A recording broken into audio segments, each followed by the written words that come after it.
Hala Jomar, first time na galit, mapagpalang araw po sa inyong lahat mga kalingap.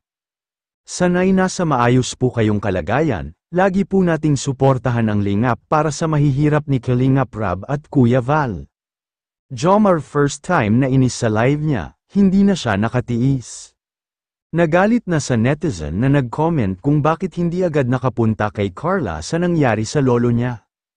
At madamayan daw si Carla at maalalayan sa panahon ng pagdalamhati.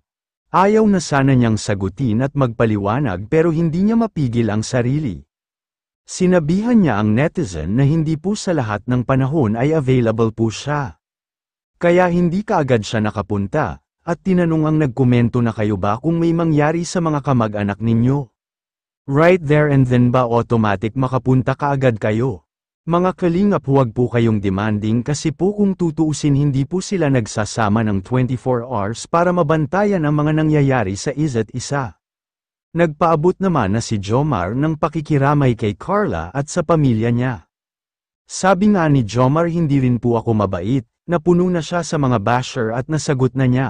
May sariling buhay din kasi si Jomar, huwag na po natin gawan ng issue. At huwag na rin diktahan kung ano man ang gagawin ni Jomar, may sariling isip na po siya. Alam niya po ang ginagawa niya. Kaya tayong mga tagahanga nila, hintayin na lang po natin kung ano man ang nasa isip nila. Huwag na po nating pangunahan hanggang sa muli po. Maraming salamat po sa inyong lahat.